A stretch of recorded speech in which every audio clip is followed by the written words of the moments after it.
Hello, I'm Wesley Snipes.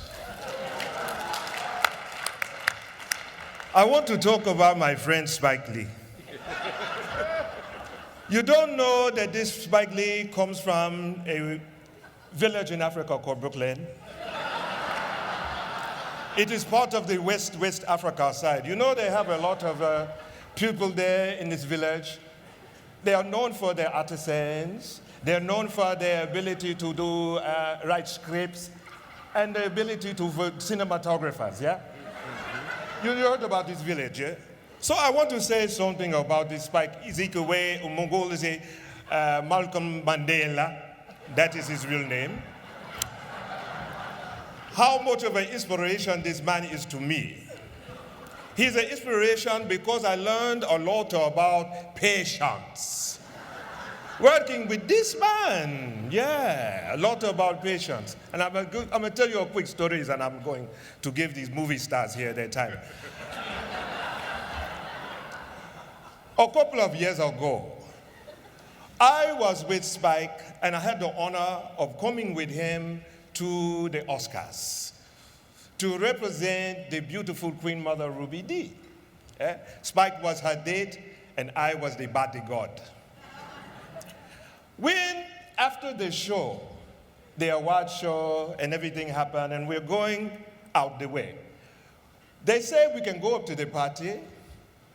So Spike said, Wesley, come with me to the party. I said, oh, I'm going to a party with Spike. This is good, yeah.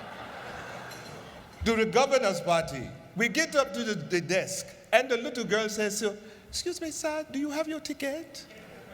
And Spike says, oh yeah, we have a ticket. He pulls the ticket out, but it's the wrong ticket. It doesn't have the little orange or red strip on it, you know, to get upstairs. So the lady says, do you have your ticket? He says, this is the ticket. He says, no, sir, this is not the ticket. I'm sorry. Who are you? He says, my name is Spike. She said, what do you say? She said, my name is Spike. She says, okay, sorry, I'm sorry, sir. If you want a beverage, you can go over there. They have the Sprite and Coke and whatever drink that you want over there. So I'm looking at this and I'm saying, oh my God, they're not going to let Spike go upstairs. He turns to me, he says, this is Wesley Snipes. And she says, who are you? So you know what happened? They didn't let us come upstairs to the ball, for the governor's ball. And we stand downstairs there, and I'm looking like, I can't believe it. They don't let Spike Lee upstairs? Okay. So I want to say why this is about perseverance and patience. Because look at this here. Spike Lee, I can't believe it. They didn't want you to come upstairs before the years. But look, and now they're giving you an award.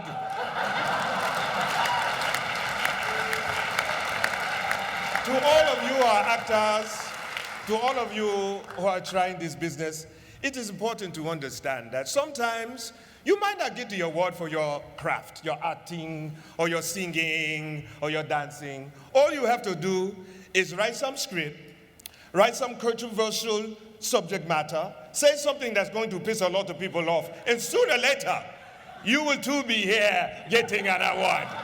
Good for you. Good for you. I love you, Spike Lee. And we get, we're going about to boil that way go. Keep going. It's a true story. Well, there you have it. Spike, we're here for you. Our partner, pioneer, phenomenon, prophet, pain. We love you. We're here for you. Sam? Really? Yeah, man. Go ahead. All right. Spike Lee. But first, you want anything you want to throw in, Wesley? Well, I want to say something here. Skill plus 10. Spike Lee. Denzel and I were doing a soldier's play at the Negro Ensemble Company when we met Spike Lee. Right. Yeah, he came to the play. And he told us he was going to be a director. We were like, all right. Sure. Said I'm at NYU Film School doing a movie right now. Joe's Bed-Stuy Barbershop. We cut heads. And we like, yeah, all right. Come down, check it out. I went down there. Did you go down there? No, I ain't go. I went down there and looked at the film. And he told me, you know, he was gonna make a film coming up. I'm like, out of sight. Morehouse, man, we down. Okay, great. Morehouse, yeah. And then he made sure you gotta have it, and I wasn't in it. I wasn't in it. Wasn't in it. Wesley, was you in? Don't talk about the movies I wasn't in. Okay. All right. So I said, so that's that same dude that came by here and told us we were gonna be in his movies, right? Right. And we weren't in his movie. Right. Then he started doing his next movie, School Days. I finally got a call, and I worked 3 hours on that movie. It's like, he looking out for his Morehouse brother. Yeah, right on, right on. And then he do the right thing. But by then, he actually had my phone number. So Spike had this unique casting thing he would do. He would call, Sam, Spike, do the right thing, June, click. That's like, that mean I got a job? So, sure enough, I had a job. I did do the right thing. Next summer, Sam, Spike, Love Supreme, click. That turned out to be Mo Better Blues. I did that. Next summer, Sam, Spike, Jungle Fever, click. But I was in rehab, so.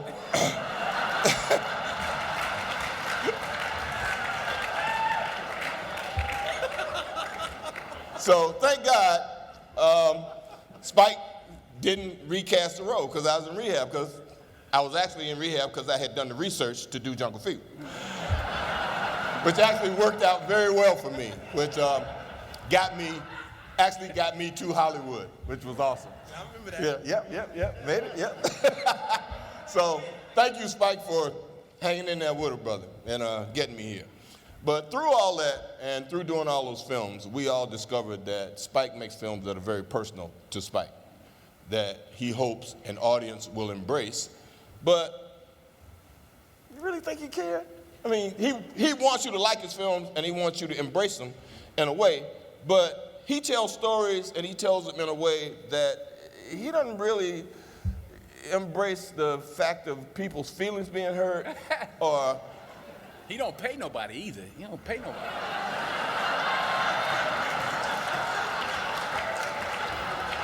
Well, we Did you get paid? Did you get paid?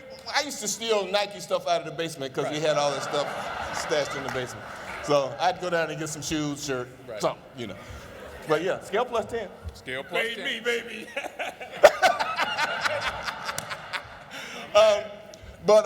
Spike makes films from his heart. Except for Inside Man, which was like a studio movie. And yeah. No, we got paid on that. Y'all got paid. Oh, Y'all got paid on that one. But We still getting paid. you still get. You weren't in that? No. Me either. But Spike has gone on to tell the story of Katrina, 3 little girls. He makes amazing documentaries. He actually did a film about we had a really great basketball player that played for the Lakers for a long time. He's still playing for them, but that's another story. And he makes these wonderful films and documentaries, and he's told the story of our people in his way. And his politics are the politics of, I guess, an American anarchist in a way. And I like that about him. I've always been, I guess, on the other side of that also. So it's been a wonderful journey with a wonderful friend who inspires me a lot. And it was always wonderful to have the summer at Spike Lee's film camp with all the wonderful actors that were around us, Bill Nunn, Fish, Dee, Wes, Giancarlo. There are a lot of people that have come out of what Spike started and allowed us to be a bigger part of and learn how to work in films that have become sort of staples in this business that we have called Hollywood. So thank you for that, Spike. In front of and behind the camera. Yeah, in front of and behind. Yeah, Ernest Dickinson, a lot of people have done that. And Spike Lee has put more African Americans to work in this business than anyone else in the history of this business. Yeah, that's right. That's right. And don't call me Tyler Perry. Don't you call me. And Spike was first. Yeah, right. And all those years when Spike made those films that were so great, like Do the Right Thing, historical film.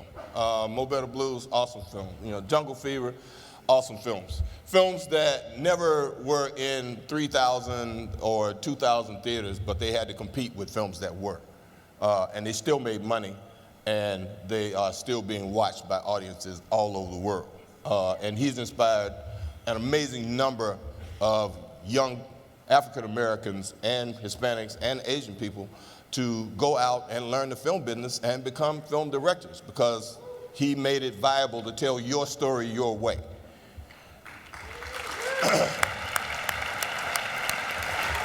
And for all those times that you didn't get that statue, Spike, and all those other things that didn't happen, your community loved you, and we still love you. And these days, I have an even greater reason to love Spike, because he actually directs my Capital One commercials. Oh, yeah, man. Oh, yeah, man. Yeah. We're knocking it out. So now, instead of me asking that other question, I can ask you tonight, Spike, what's on your mantle? Please come receive your honorary, should be official, Academy Award for being just a, I'm gonna say it, bad motherfucker. Hello. Thank you. Thank you. They're up here snapping on my Oscar edition Air Jordans. Given to me, gifted me by the great Michael Jordan for this occasion. Don't hate. But what an honor. Look at this. Denzel, my Morehouse brother, Samuel Jackson, Wesley Snipes. God damn. Shit.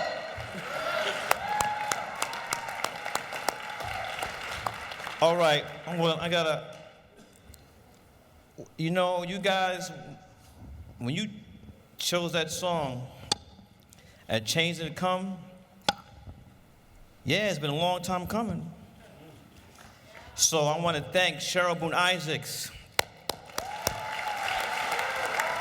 the president of the Academy of Motion Picture Art and Sciences, trying to bring some flavor up in here. We need some flavor up in here. I want to thank the Board of Governors. I'm very sorry Debbie Reynolds is not here tonight. We'd love to meet her in person. And Jenna, it's an honor. And I know one's done this, but I got to give love to my table because people come from a long way. Mr. Gene Friedman, my man, his son Dylan, my agent Tony Howard, and her partner David Yarnell, one of Brooklyn's finest, Mr. John Turturro. My longtime producer, John Killick. The wonderful Latanya Richardson Jackson. Where are you, Latanya? My siblings, David Lee, Sankey Lee, Joie. Now, David, I don't know if you were looking at the photographs earlier. He has been my unit photographer from film school NYU. So all those great photographs of me he took. I told him he needs to make a book. My sister Joie, many of my films. My brother Sankey Lee, who's the videographer. My sister-in-law Trace Elligan. My two children who are now in film school. They go to my alma mater, where I'm a tenured professor. Tenured. For 15 years, I've been teaching film at New York University Graduate Film School. So, thank you. My great, wonderful in-laws, George and Lillian. Louis, my father is not able to be here tonight. And then my lovely, strong partner, wife, Tanya. Tanya, stand up. Stand up. Now, if you see my body of work, I call it BT and AT. So you see my body of work before Tanya and after Tanya, dealing with women, you could tell where I got married. So thank you for that. All right, I'm gonna take my time. As they say in church, take your time. A little bit. How'd I get here? Well, I was born in Atlanta, Georgia, but I grew up in Brooklyn, New York. And my mother, my late mother, who died when I was in film school, she was the one her name is Jacqueline Shelton Lee. She was the one that introduced me to film. My father, a great jazz musician, he hated movies. So I was my mother's date. And she would drag me to movies. And so my introduction to Martin Scorsese when she took me to see Mean Streets. Went away to college, alma mater, Sam, Morehouse College. I'm a third generation Morehouse man. My grandfather went to Morehouse. My father went to Morehouse. He was a freshman. Martin Luther King was a senior. And my grandmother and my mother went to Spellman. These are two historic black schools across the street from each other in Atlanta, Georgia. Of course, Sam's wife is from Spellman. So when I went to college, I know what I wanted to do. If I had to go to college, I had to go to Morehouse. So my first 2 years, I was lost in the wilderness. I was a D+, C- student. It wasn't because I was smart, I was just not motivated. So at the end of my sophomore year, my advisor said, before it was time to go back home for the summer, go back to New York, she said, you had to think long and hard about choosing a major. And I said, why? She said, because you'd exhausted all your electives.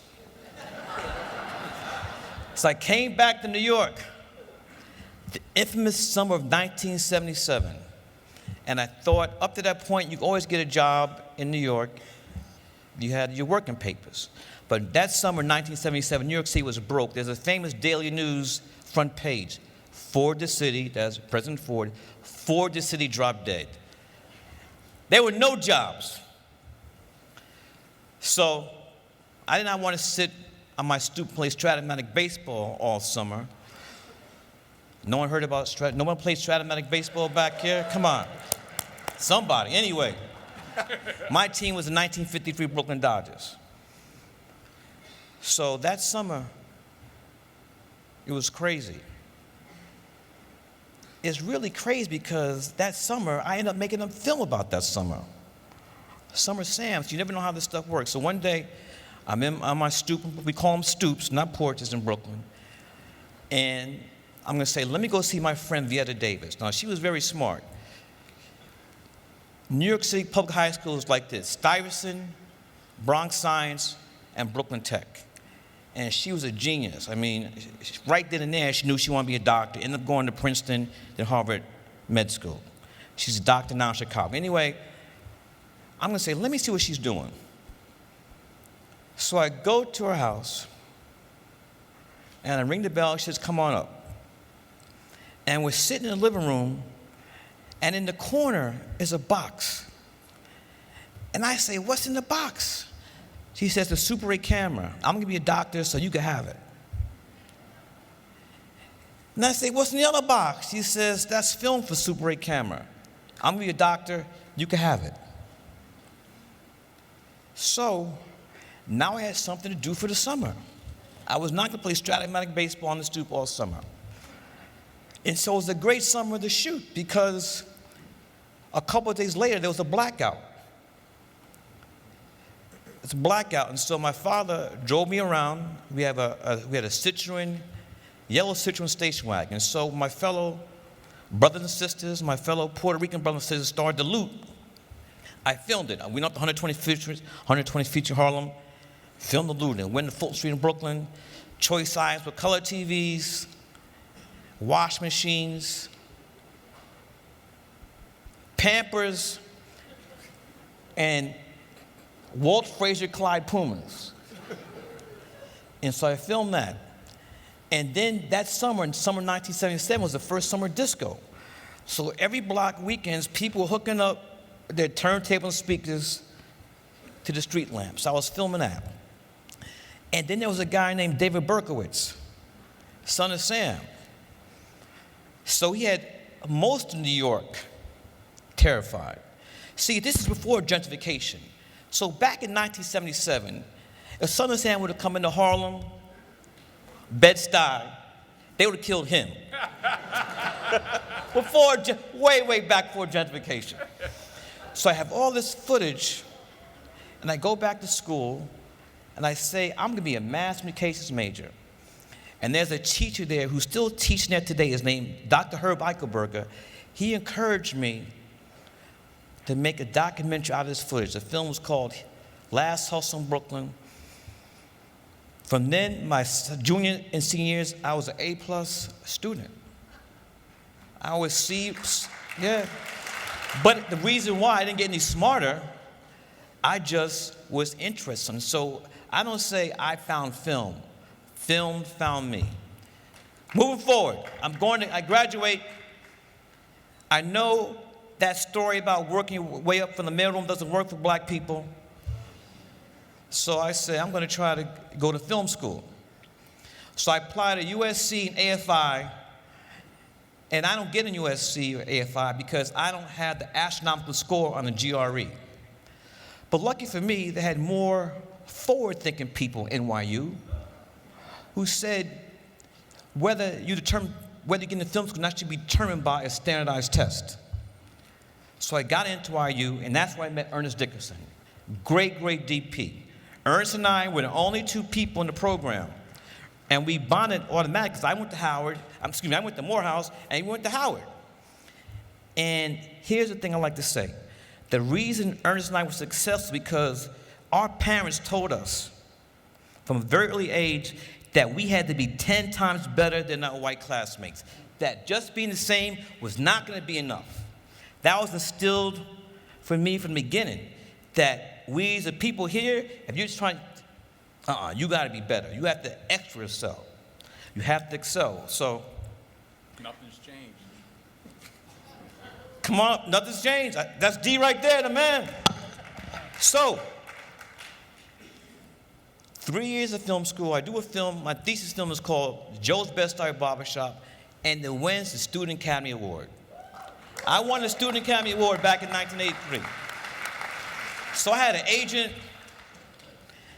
Man, I thought that Spielberg was gonna call me, Lucas, Fox, Universal. And I had a little apartment off Myrtle Avenue on Fort Greene before gentrification. So I had now the Student Academy Award is not like this. It's a wooden box with a circle with this on it. So I know for sure, because I have a Student Academy Award, I'm gonna take over Hollywood.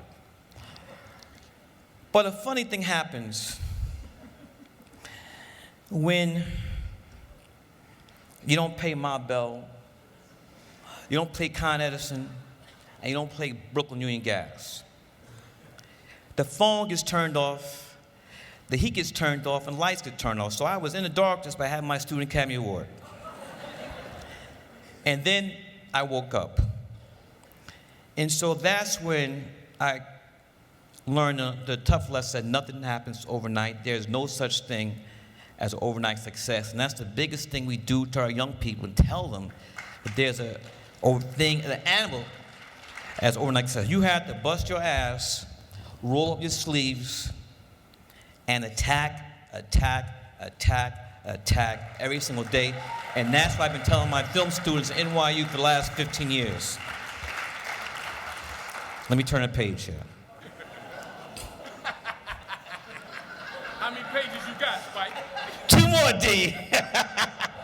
So, at this point, I told you about patience, didn't I? I told you about having a lot of patience when you're working with these guys. so I like to say, You must have it. I'm very happy. You know, this is a great night. My family's here, many friends, people I work with. But it's not been easy. And I'm just as proud as this award as the people we got into this industry, but behind and in front of the camera. That was always the goal. It's like if I got in, I was gonna try and bring as many motherfuckers with me as possible.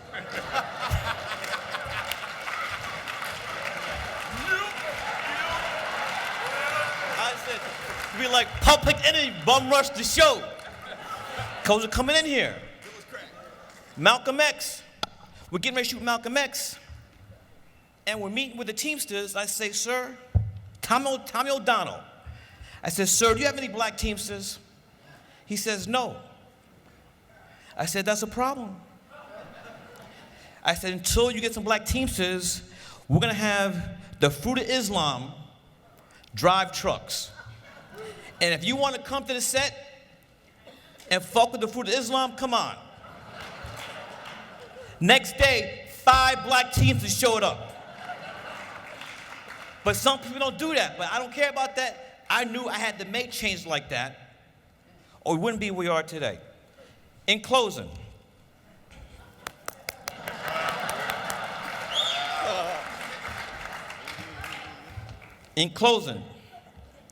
I always say this, but it's been redundant, then please forgive me. I want to thank my grandmother. Sam, you met my grandma, Zimmy Shelton Lee. Her grandmother was a slave, yet she graduated with a college degree. And for 50 years, she taught art. Van Gogh was her favorite painter. For 50 years, she taught art in the state of Georgia, and for 50 years, she never had one white student because of Jim Crow laws in that state. And for 50 years, white students missed on a great art teacher. And for 50 years, my grandmother saved her Social Security checks for her grandchildren's education. And since I was the firstborn, I had first dibs. So my grandmother, through 50 years of saving her Social Security checks, put me through Morehouse, put me through NYU Film School, gave me the money for my thesis film, and then gave me the money for She's Gotta Have It.